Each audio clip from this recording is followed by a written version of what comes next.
Hello, my name is Joe Cartwright and welcome to my studio. I've been teaching watercolor painting for over 25 years and today we're going to be tackling a common question I get asked, especially by my new students when they want to paint a watercolor landscape. Basically, they want to know where do they start and how to proceed with the painting once they get going. So in today's video, we're going to look at the key steps when painting a landscape, from the initial washes down to the final details. If you have any additional questions about watercolor painting, please leave them in the comment section below. And if you enjoy the video, please give it a like. And if you haven't yet subscribed to the channel, please do so. It'll help me out a lot. So let's get started.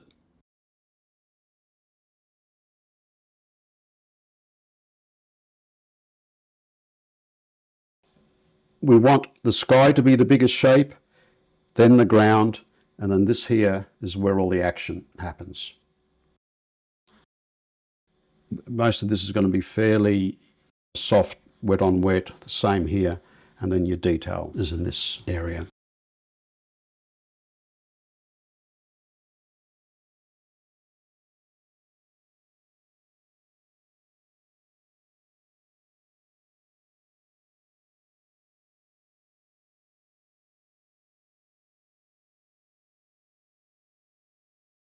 All right, so while that's absorbing all that water, I'm going to start mixing my colours. There it is. So for the sky, mostly a blue sky, but you know, we'll throw in some clouds. So I'm going to mix a couple of small puddles of some permanent rose and cad orange. And the sky's going to be mainly cobalt blue.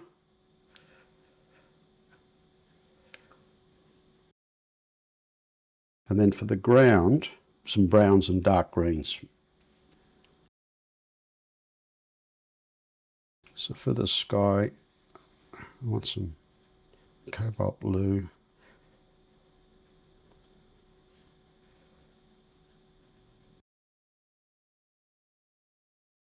I should have cleaned the top of that blue.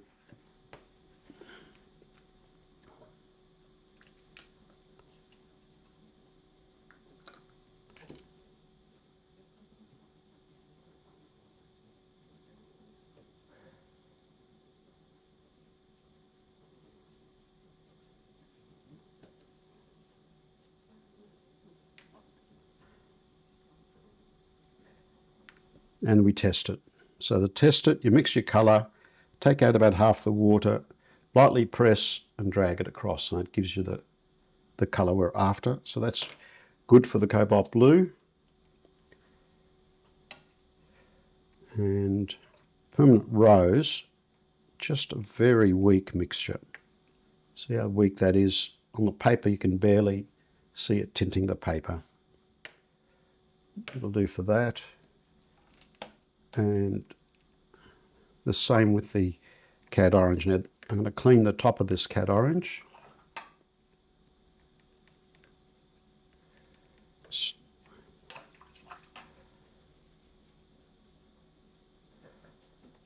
And that's too strong.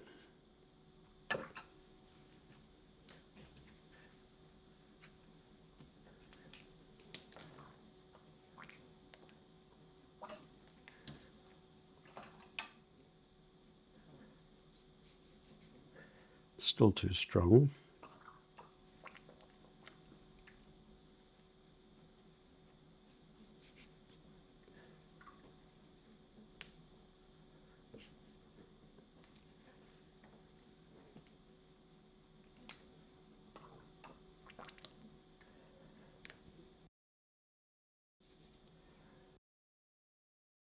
Add a little bit more pink to this. And then for the ground, just some raw umber.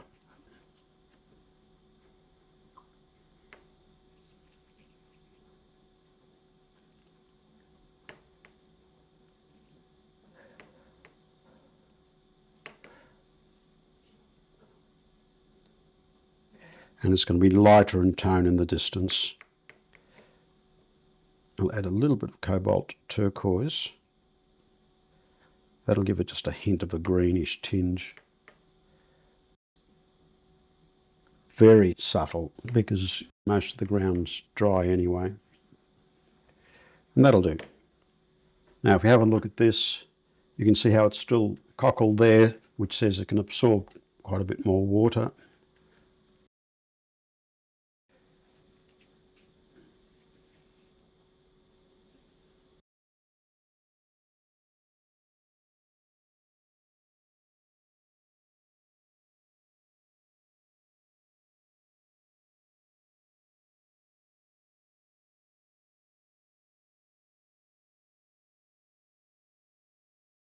As far as the light is concerned, and we can always move this, but the light is sort of coming through at an angle down this way, because these sides of these buildings are just slightly in shadow.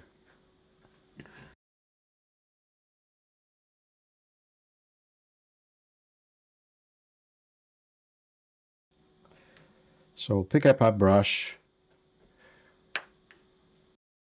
take out about half of the paint.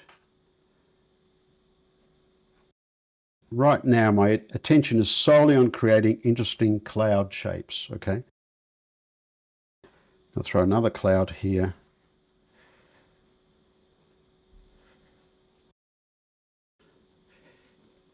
And then a smaller cloud, bigger than this one. This will be my biggest cloud, and then a medium-sized cloud there. Okay, I'm using the side of the brush, and it's just these few hairs that are creating those cloud shapes. Then pick up lots of paint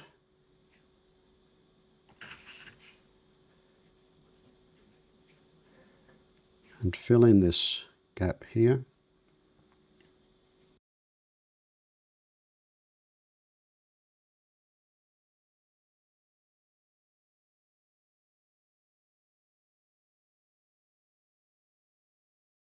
I'm going to make this cloud smaller.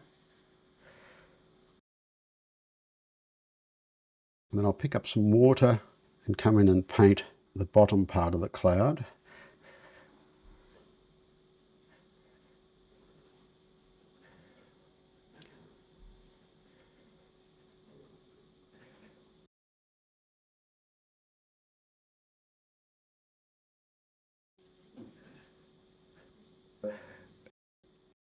Now sometimes, if this was a mountain landscape with mountains in the distance, I'd actually paint through that distant hill.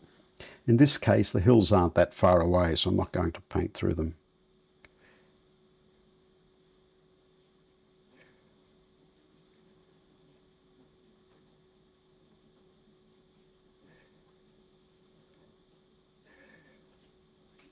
And the reason I would have painted through them is objects in the distance are going to be bluer. So a little bit of blue from the sky would help that feeling of depth.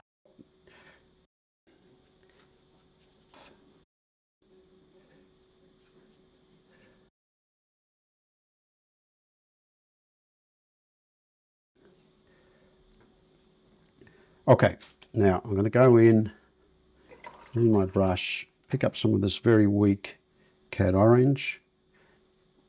You can use yellow ochre instead of cad orange.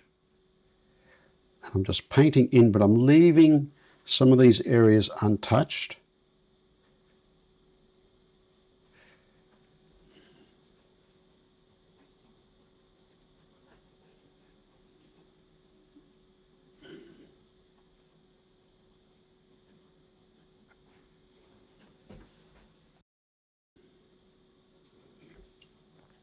And then I'll go in some of this pink and throw in some of that.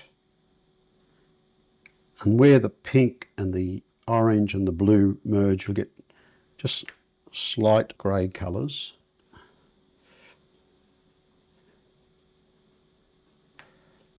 I want to break this cloud up a bit.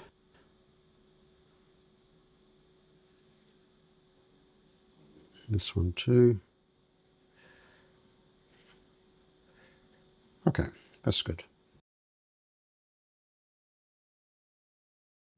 I'm going to clean my brush and see how I've got all this sort of blue-grey just sitting there. I'm going to pick up some of this weak raw umber mix that had a little bit of cobalt turquoise in it.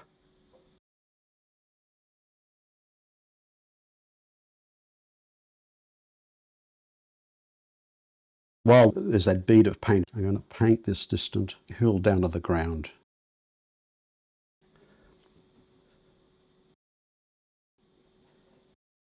Paint around the buildings.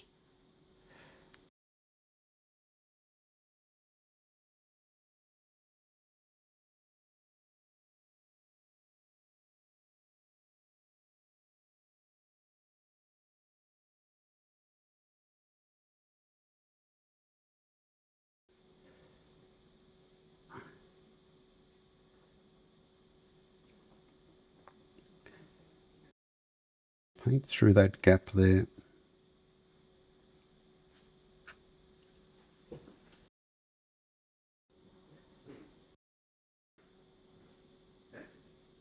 So what we've done there is use some of that very dilute sky colour to add a hint of blue on this hill, and that'll help add a bit more depth to our landscape.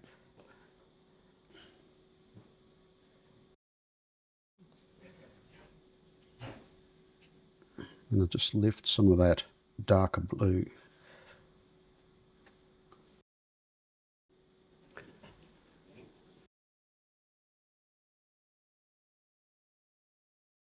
What I'm going to do is add a bit more raw umber.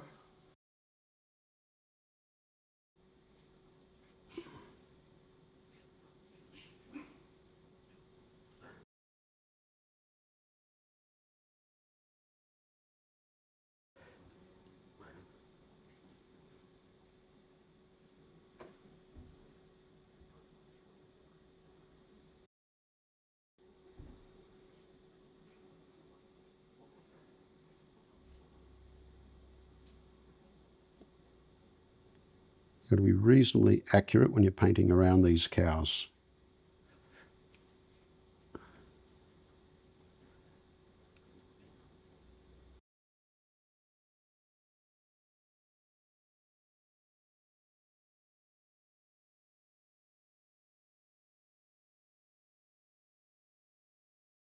You don't want to leave a square around the cows.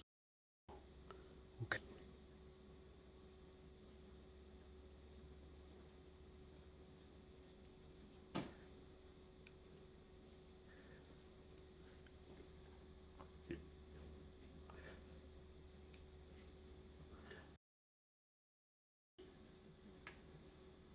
Add a bit more paint. Now there's a hint of green there, which I don't mind, so I'm going to also throw in some cobalt turquoise into the raw umber mix. Quick brush strokes to leave a few bits of untouched paper.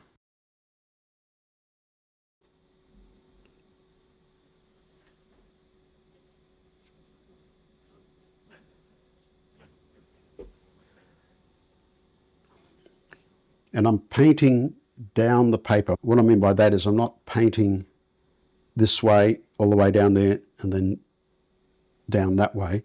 I'm painting across the paper, moving down in a consistent fashion. Now we're going to vary this. I'm going to add more raw umber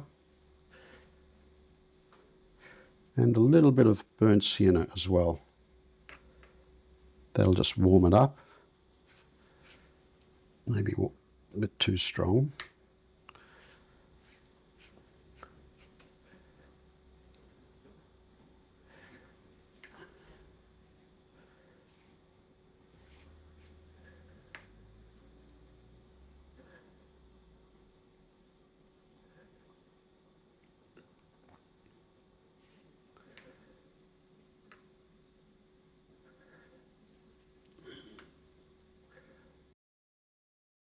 Make this a bit more greenish. Throw in some aureolin with the turquoise.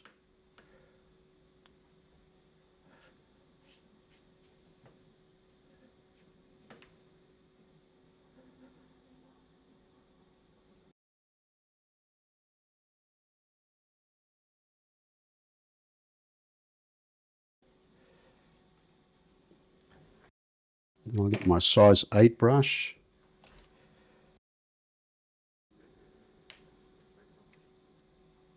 And we'll thicken that up, just raw umber and burnt sienna.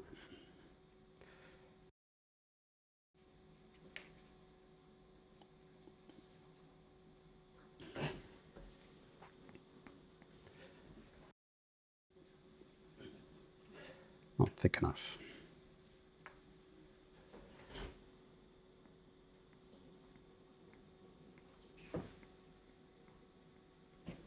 So this effectively just works to make the foreground look a bit more interesting. So it's just not a flat shape. You have to be careful, you whack your finger too hard, you'll get dots up here. And right now that's wet.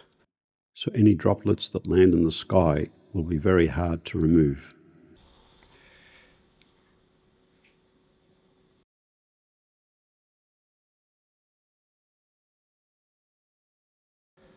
A little bit of French ultramarine as well.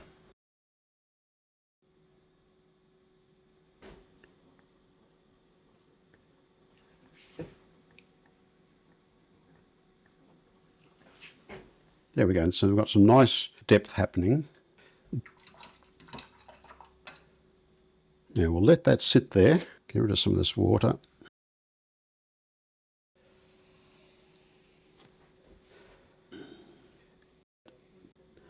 Especially down here, if you let too much water pool down below, you can come back later and find you've created a big cauliflower.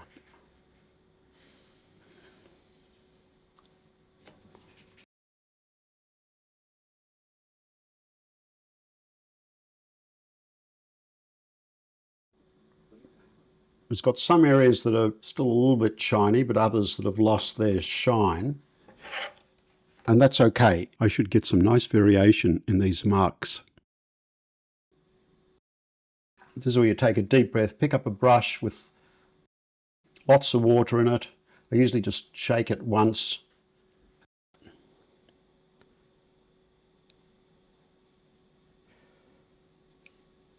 And just run the brush across like that.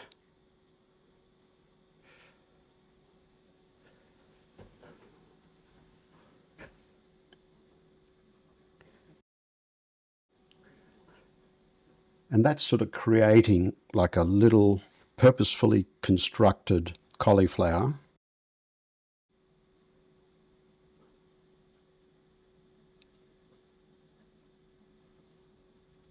Another one there.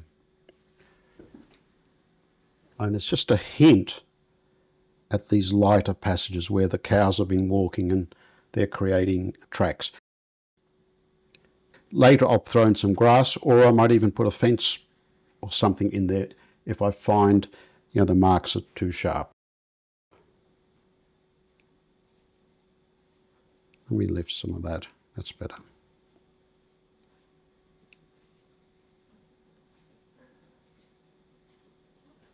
All right, let's look at the buildings. Just mix some colours.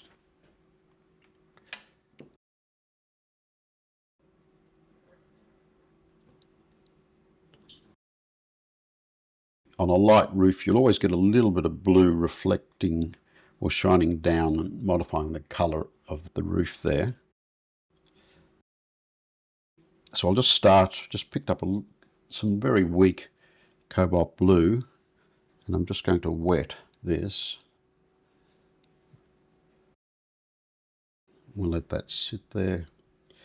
Pick up some Scarlet Lake, burnt sienna, a little bit of permanent rose as a rust colour.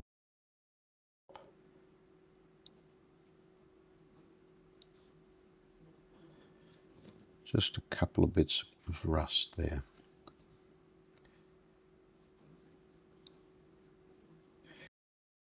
Let that sit there. And then this roof, I don't mind just the plain grey roof, so for that I would just use Cobalt Blue and some burnt sienna.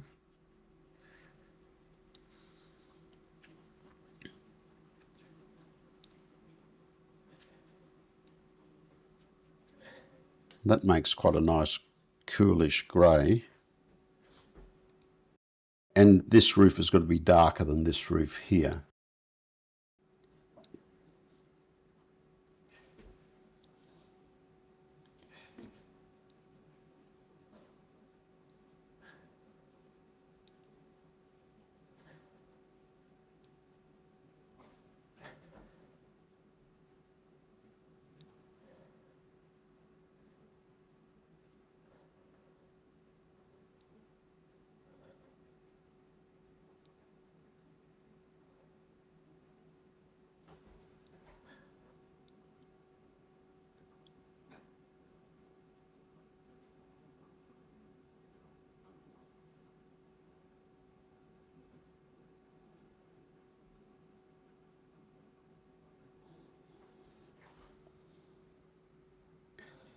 Painting around the chimneys.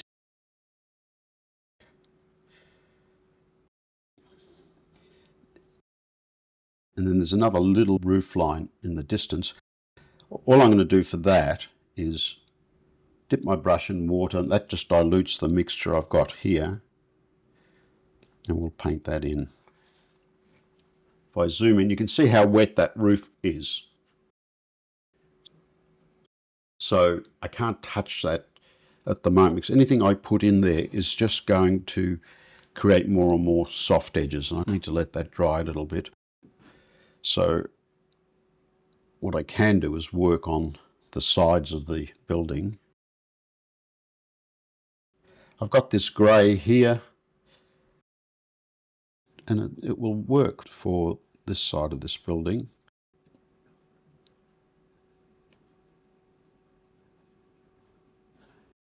I'll leave a little gap. I'll have a slight overhang.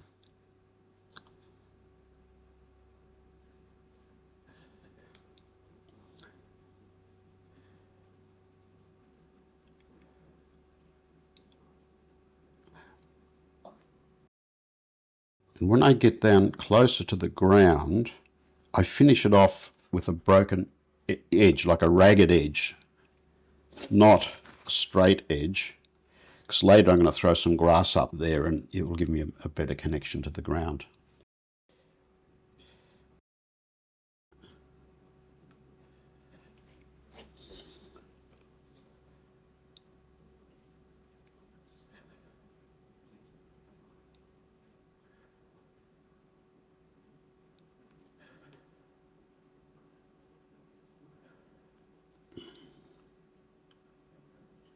Again, leave that as a ragged edge.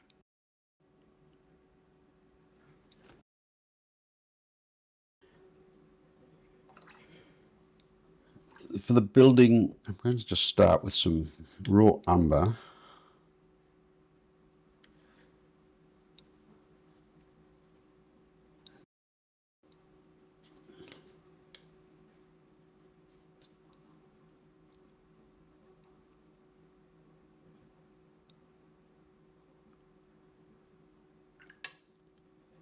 Some cerulean.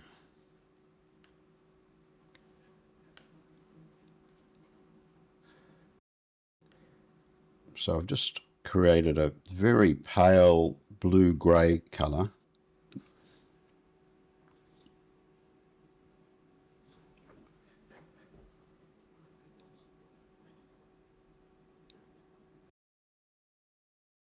This area is still quite wet, so I'll be a little bit careful that I don't paint into it. The same with this roof line.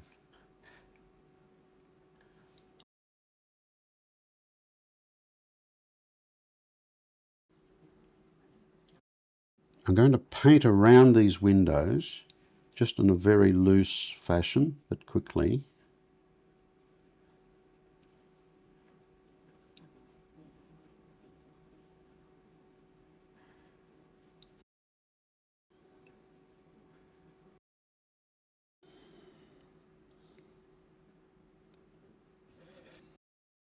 There's nothing here because this is obviously some sort of veranda, because we can see the trees through it. And then there's these dark windows. Now, I've just painted around the windows. So what I do for them is I find a dry part of my palette and I just get some French ultramarine and burnt sienna, very little water in my brush,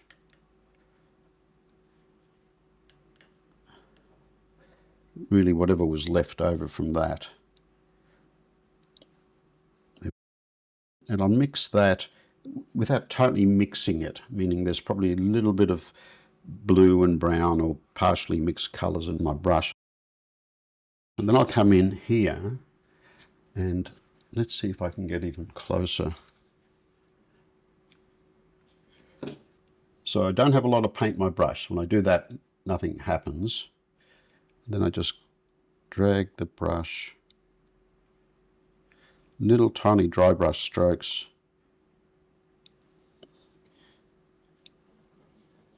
And that's enough to give the illusion, like especially when you zoom out, to give the illusion of there's windows and there's some light on the windows. Now we've got this tank here. Again, a little bit of that very weak cobalt blue. I should have put that on at the same time that I did this roof. Barely tinting the paper. And then I'll just throw in some of this rust colour. That will do. Okay, now let's just check how wet this is again. And unfortunately it's still quite wet. So what I'm going to do, just to speed things up, I'm just going to hit this area with a little bit of heat from the hairdryer.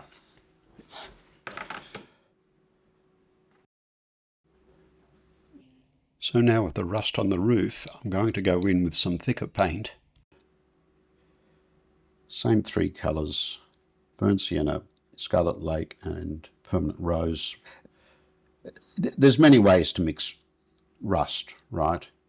I just want a dull reddish brown colour. I don't have a lot of paint in my brush. Again, we can go back. You can see how the brush is not bouncing back to a point. There's hardly any water in it.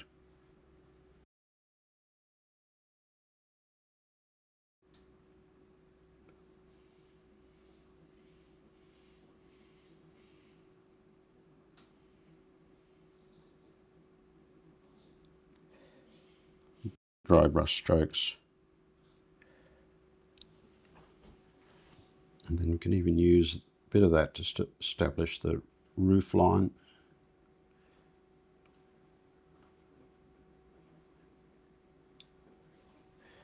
But I don't want to outline the whole roof with it.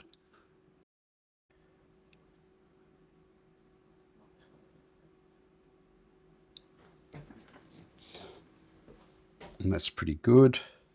We'll use a similar colour but not quite so red.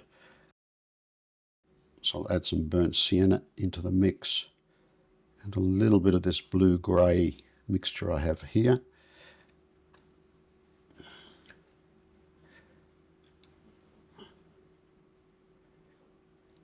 And we'll paint the chimney with that.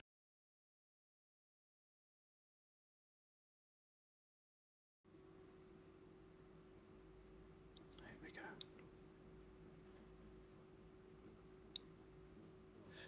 And again, finish it off with a ragged edge because we've got those bushes we're going to paint in there.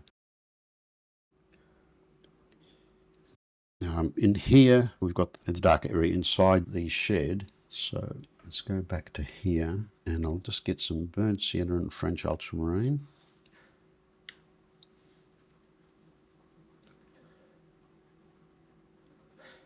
Again, without mixing them too much.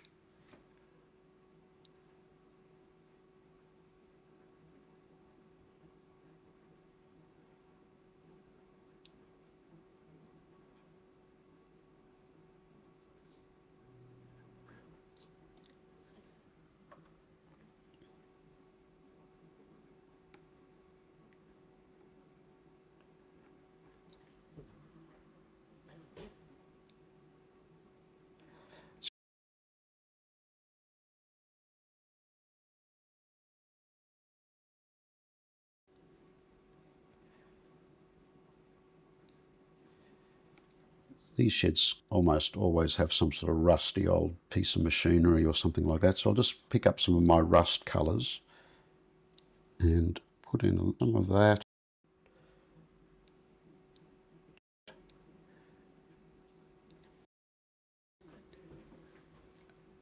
And who knows what that is, right? But it just makes it look more interesting. I'll pick up some other colour like a blue, some cobalt blue, and we'll drop a bit of that in.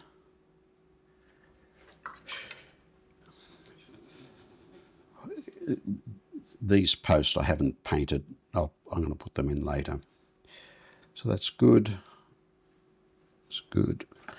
Let me just go and dry these new shapes, and then we're going to put the shadow in around the building. Okay, so for the shadow, I just used some French ultramarine and a tiny bit of permanent rose and a tiny bit of burnt sienna just to grey it off.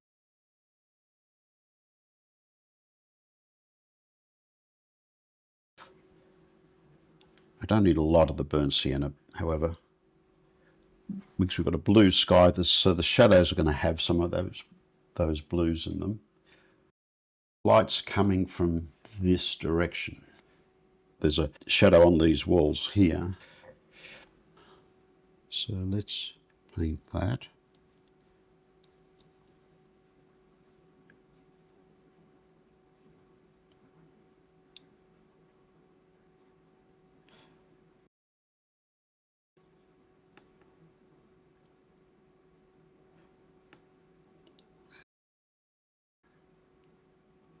I'll come back and adjust that in a minute. There's a little bit of an overhang here, so there would be some shadow there.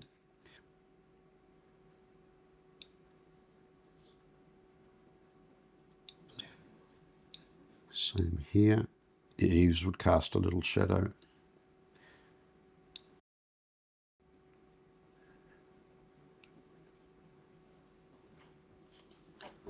The side of this chimney would have a shadow, would be in shadow. And that gives it some more character.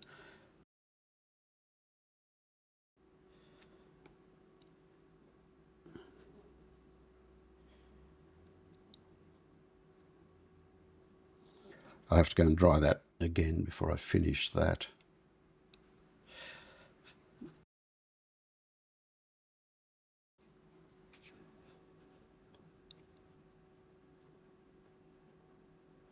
I want these posts to be a bit lighter. Now underneath these eaves there's an even darker shadow.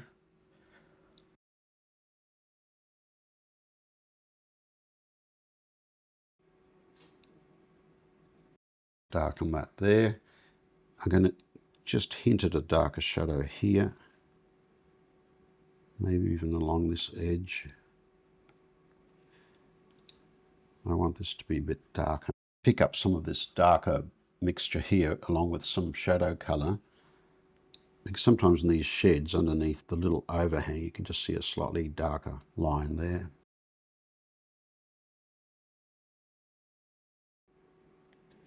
Then here it's a dark line, so I'll pick up some of that French ultramarine and burnt sienna mix.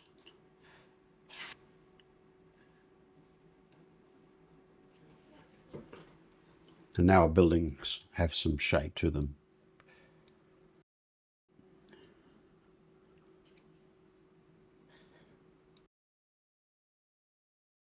Another little chimney here, I'm going to put that in, just grey.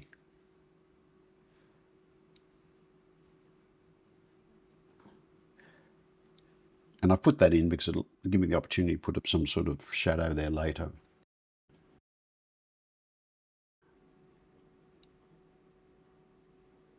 That's just a hint of another line there.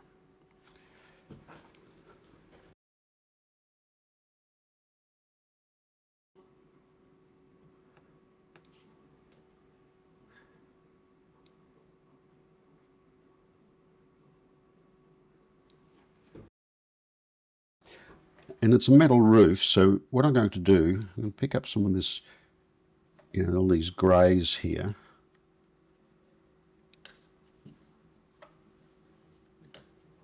Take out most of the paint from my brush, so it's, again, not bouncing back to the point, so that says there's not a lot of paint in my brush.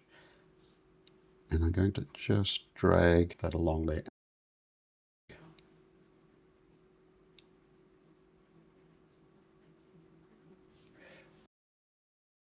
that had been too regular, so I'll just break that up a bit. That just hints at the fact that there are corrugations there.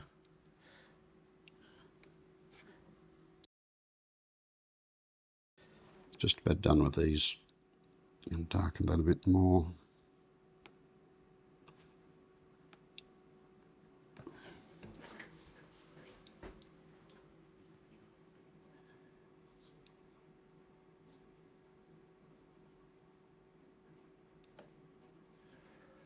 Great.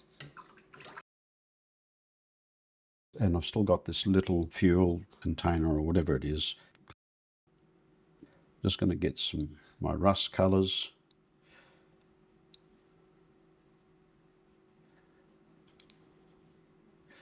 Dull it down a little bit, it's not super bright.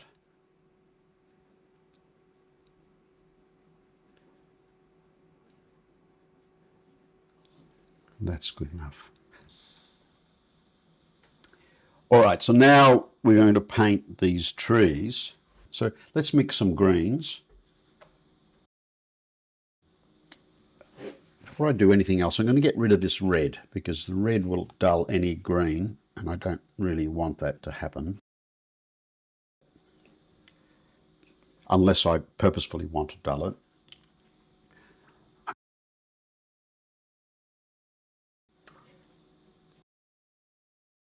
Put some water in my palette.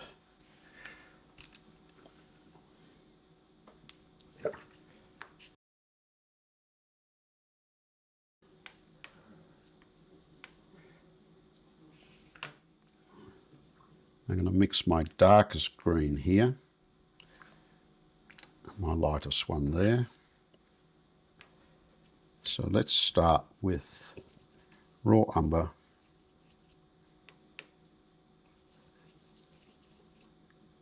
So raw umber is a yellowish brown. It's a brown that leans a bit more to the yellow, whereas burnt sienna is a brown that leans a little bit to the red. Actually quite a bit to the red.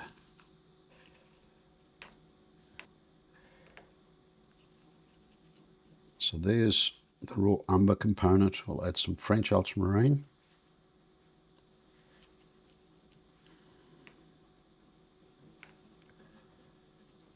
And you can sort of see how it's giving us a dull green colour.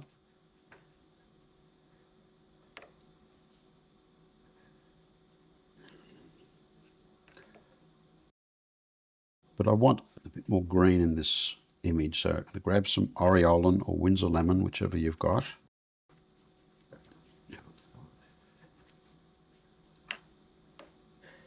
And a tiny bit of Cobalt Turquoise. Test it. And you can see how strong that looks here, but it's not as strong in the painting. And if we look at our reference and just squint at it, you can see how much darker all this foliage is relative to the building. The only part of the buildings that's darker in tone than the trees is inside of this shed. So that just gives you an idea of what to shoot for.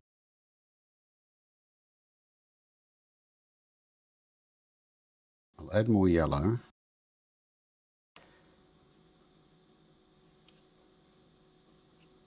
Bit more raw umber.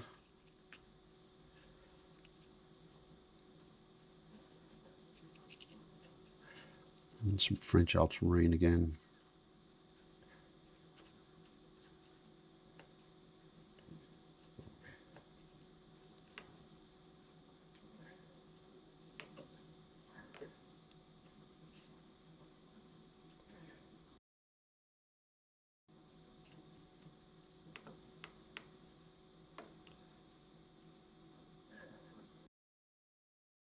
Just a hit more yellow. And we'll leave it at that. That's my darker green.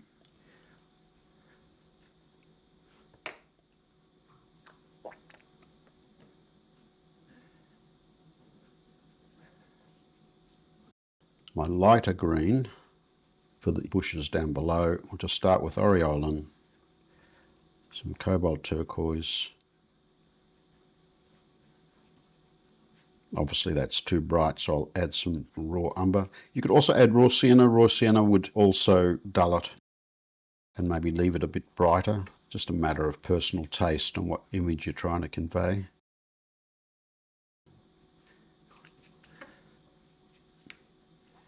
And just a small amount of French ultramarine.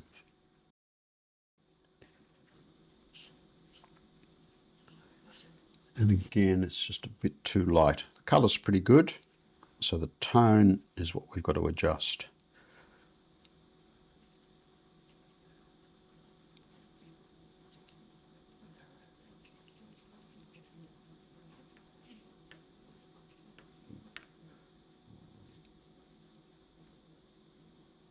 More yellow.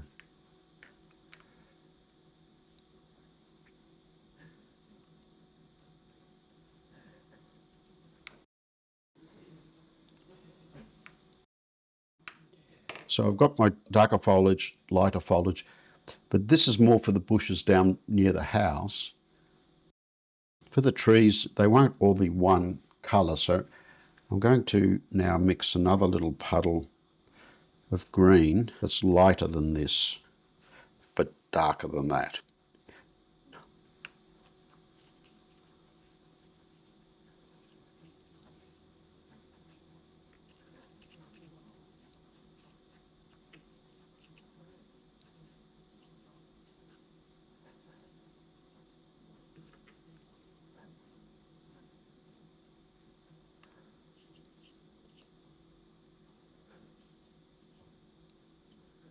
And that's pretty good. So there's my dark green and there's the lighter version of this.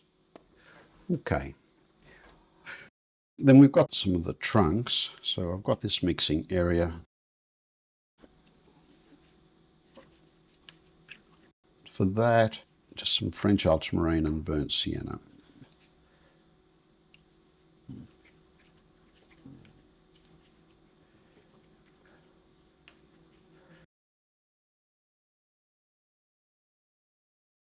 The important thing is not to make the mixture so thick that the trunks and branches tonally don't merge with the foliage that's around them. Also, if you make the branches too brown, they'll visually appear to jump forward rather than stay with the foliage that's in the distance. I'm going to just darken this distant hill a little bit. And for that, I'll just get another little mixing container.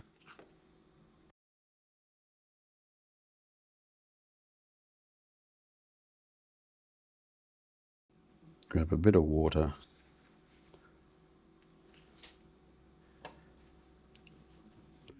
Grab some raw umber. And my hill already has a little bit of the blue from the sky, so I now have to look at how they're going to mix together. I don't want to go too red because that will just push it forward. Add a tiny bit of cobalt turquoise. And that's probably good enough. So let's just do that. Ooh, maybe a bit too much. Add some more water.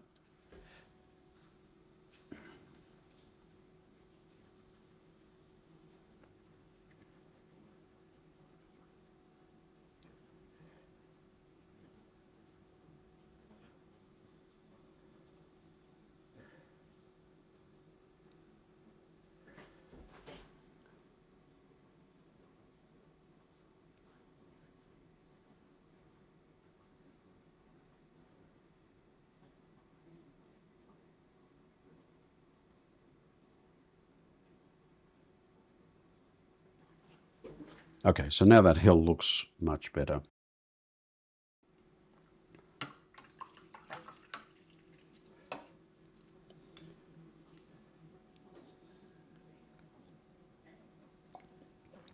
I'm going to dry that a little bit because I don't want all this foliage to sort of just bleed out. I'm going to start by picking up my size 12 brush, and I'm going to work with these bigger trees. Just give it a little bit of a swirl.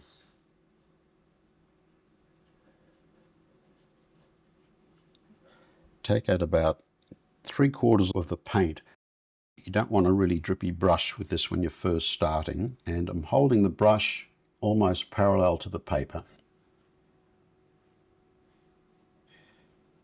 I'm using the surface of the paper to create the texture. And there's lots of gaps in this foliage, certainly for this bigger tree.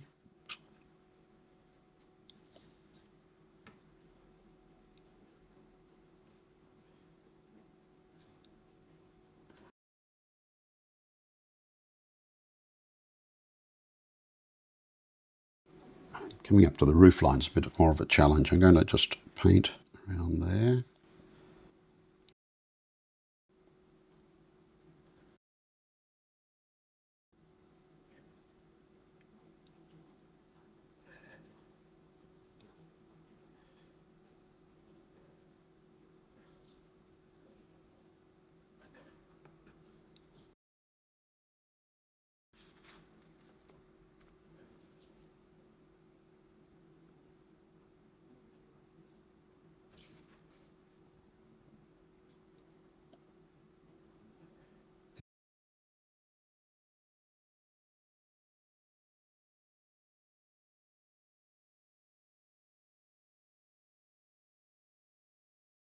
Then I'll go on to this next one. Make this one a bit bigger.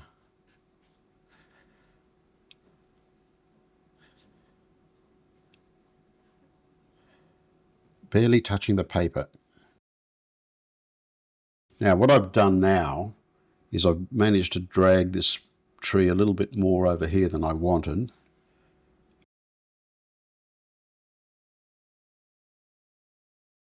So I'm going to change this shape a little bit.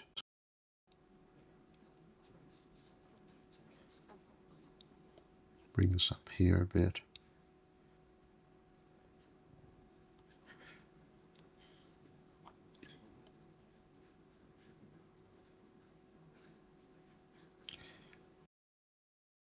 Bigger tree here. And also make sure that if you've got any stray dots in the sky, I'm not talking about tiny little things like that, but you know, I had a mark there, so I made sure I painted through that.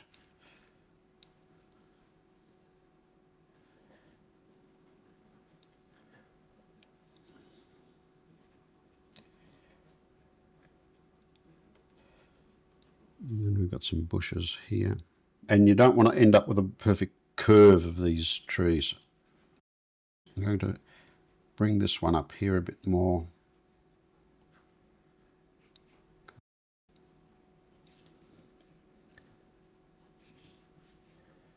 Maybe this one up here a bit more. Another bush here.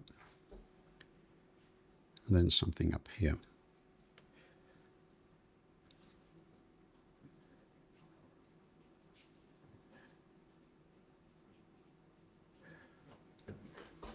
There we go. And that's not a bad pattern for these trees. I'll then go into the darker green. Again, this time I'll take out maybe half of the water. And I'm going to hold the brush the same way. And what I mean by hold the brush the same way, not so much where your fingers are, but the angle against the paper. So sometimes I'll hold it like this, other times I'll hold it like this. And you know, the light's coming from over here, so I need to create some darker areas underneath some of the lighter areas.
All right, now I'll go in. I've got my dark here.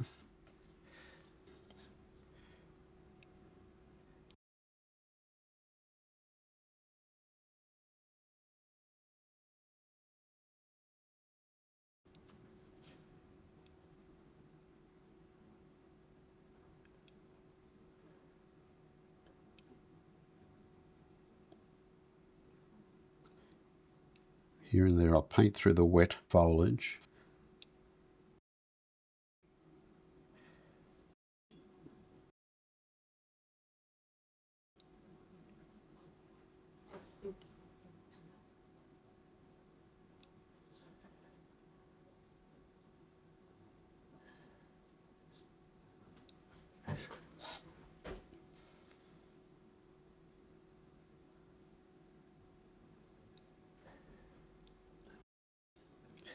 Then I'll get my rigger.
Sometimes I'll paint through the foliage, other times I'll stop at the edge of the foliage.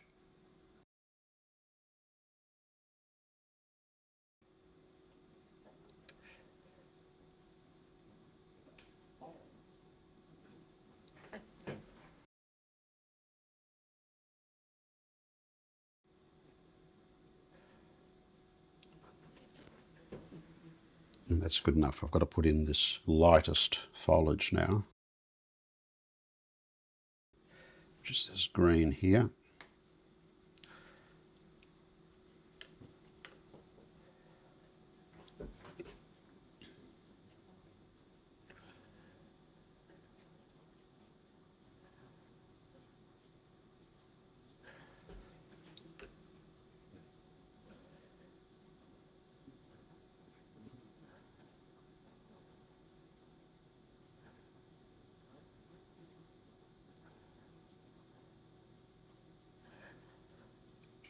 As I come down close to the edge of this grass, I start using some dry brush marks to hint at the grass there.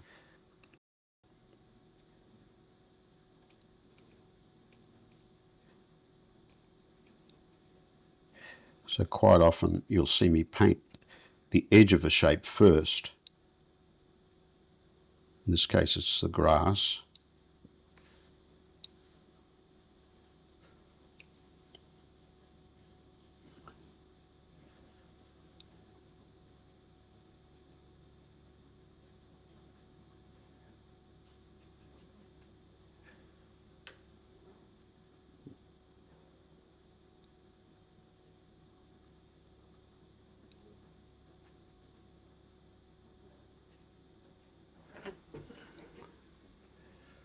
Then we'll go in with some of this darker green.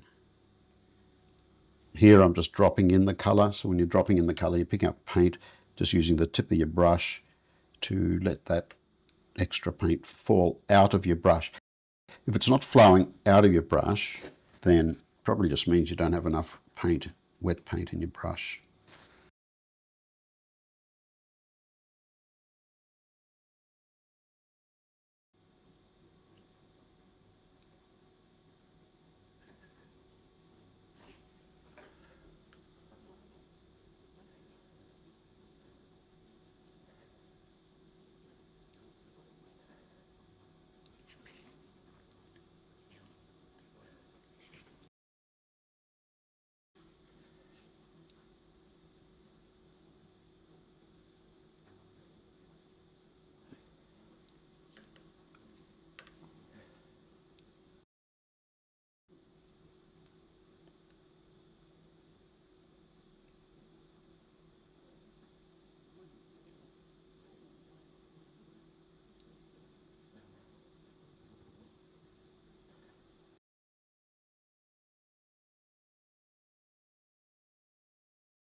A bit more yellow.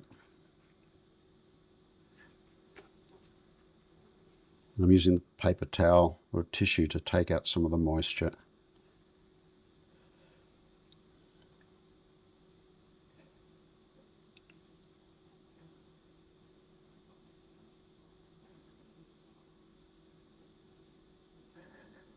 Can we create that broken edge along here?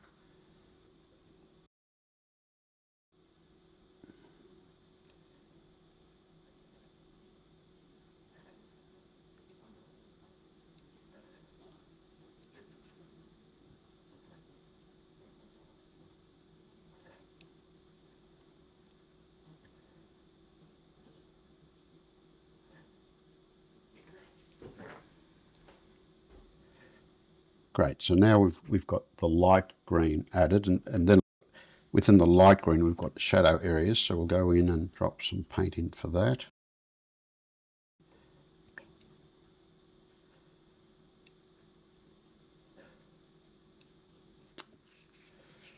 Here I lost this post and I like that.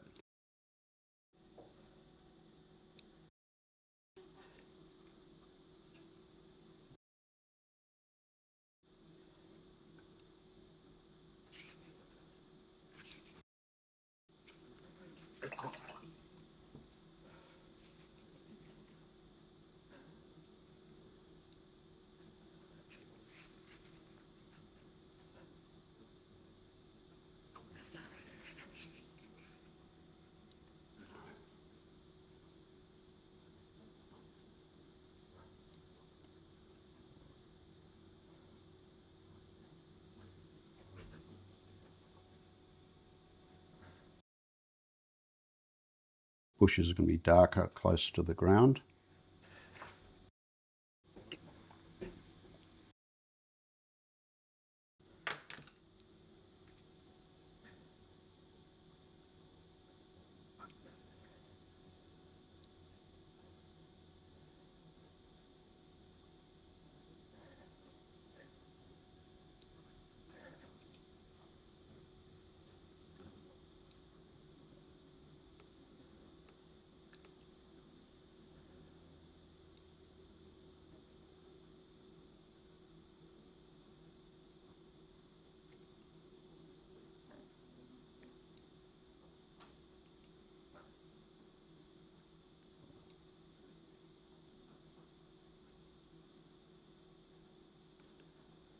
That'll do.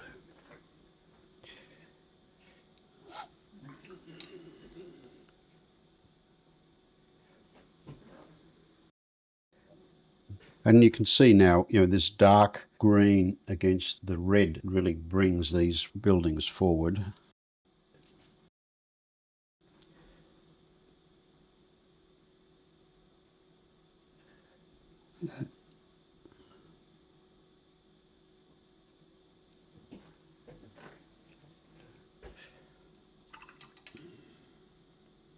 So see how I didn't bring this down to a sharp edge, right?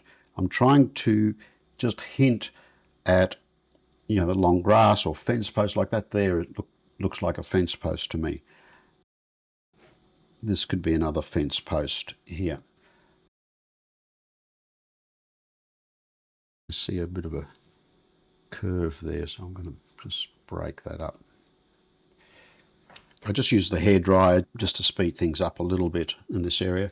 If we look at this in detail, you can just see how there's still a little bit of moisture there, but other areas that have gone to damp, so they've lost that sort of shine on them. So I've got some areas that just look quite wet and other areas that have a bit more shine.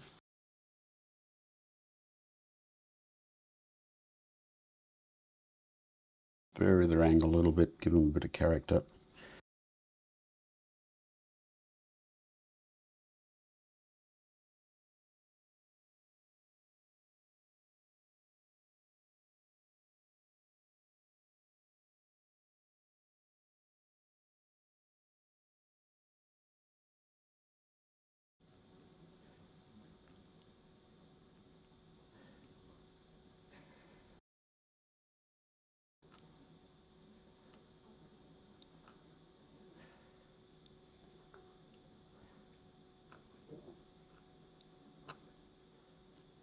Looking at this here, I can still use my credit card.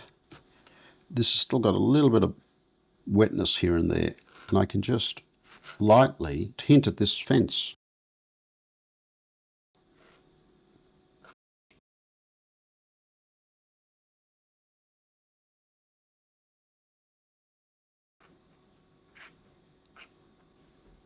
And that just makes that a bit more interesting, doesn't it?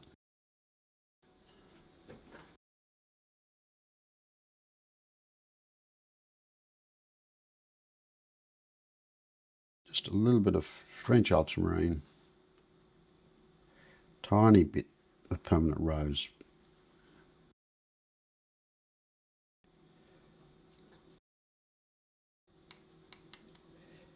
And a tiny bit of burnt sienna.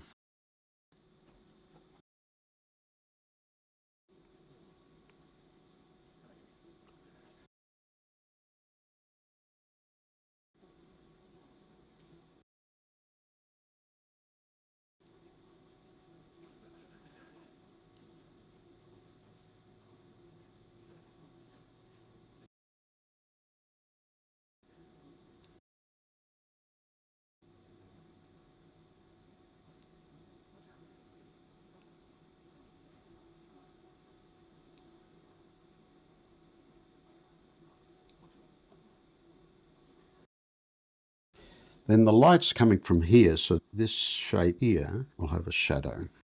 So that's fine. Cows, we've got all this dark paint here. It's lost a lot of its moisture, which means its tone is stronger, so I can use that now.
It's really important not to make the cow's head too big.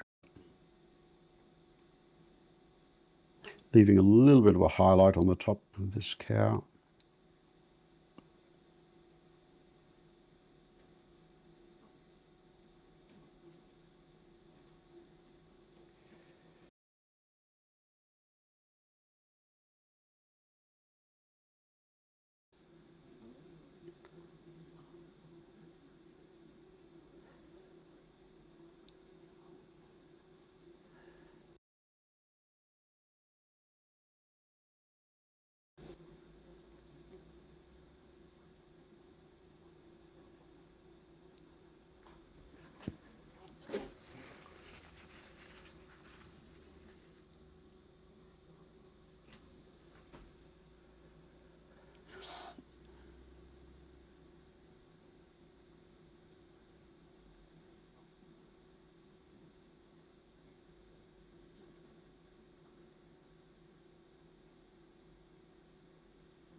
These have a shadow.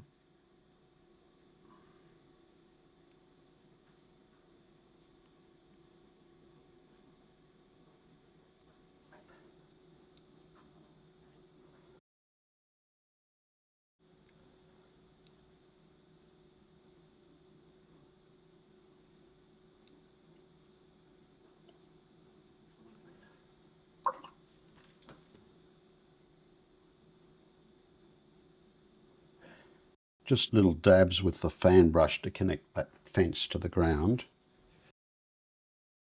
Let's zoom out.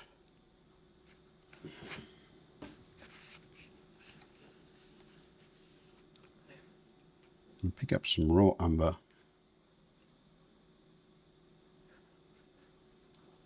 Just dull it with a bit of this dark colour.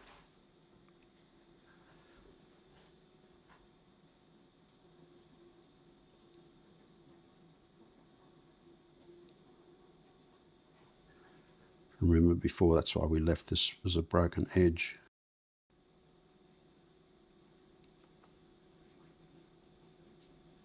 Just hinting at the grass.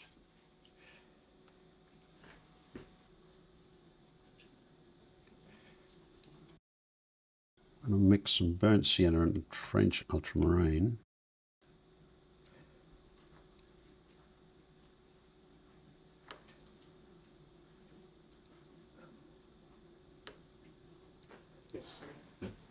I'm going to pick up some of this dark colour.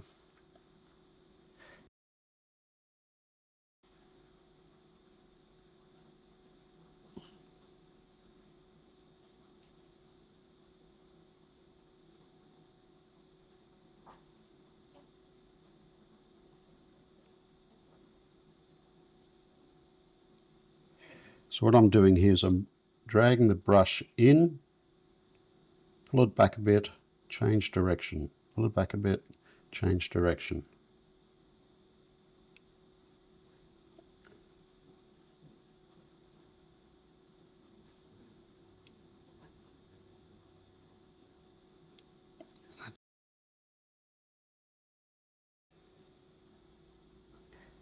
And this is just helping direct the eye back into the painting, right?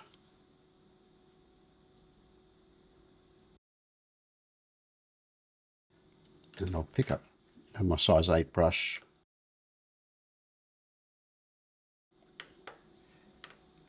Take out about 80% of the paint.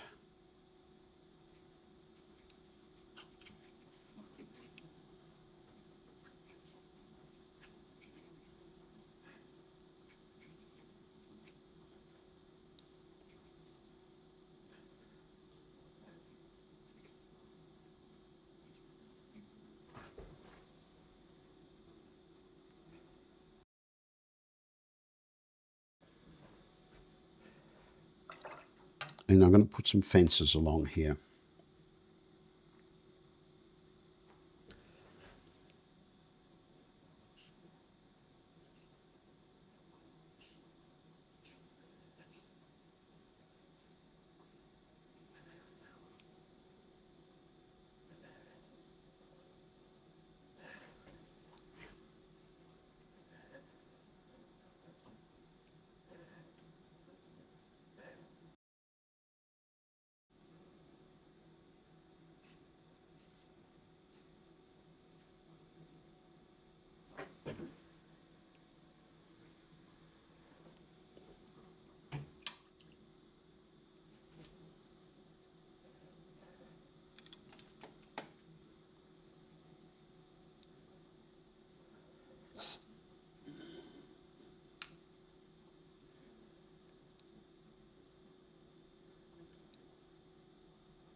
just finding any sort of areas that I find too calm.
I might throw some more grass in here. Let me just sign it first.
Don't want a lot of paint in my brush.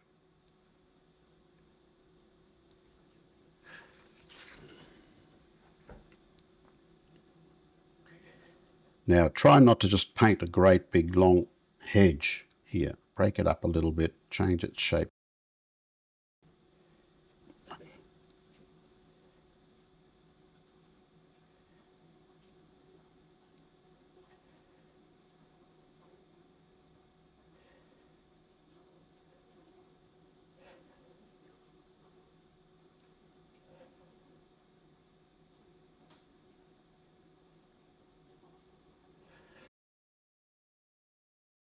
I don't have much shadow colour left, I'll just mix some more.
And I'll get my credit card again, and any area where I just had solid paint, I'll just scrape a few grasses in.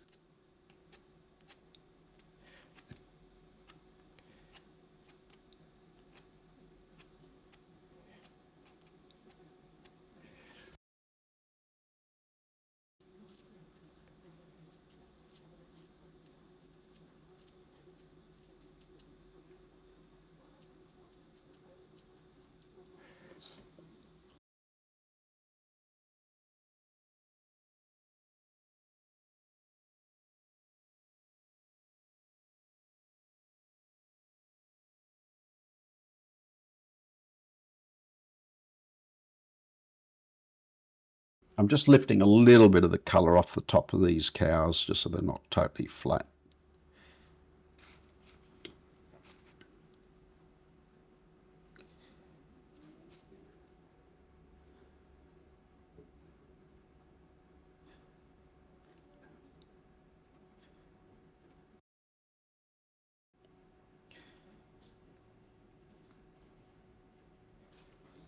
I hope you've enjoyed this video. If you have, please give it a like, and if you haven't yet subscribed to the channel, please do so. I would really appreciate it. And if you can, please consider supporting me on Patreon. I look forward to seeing you for the next one.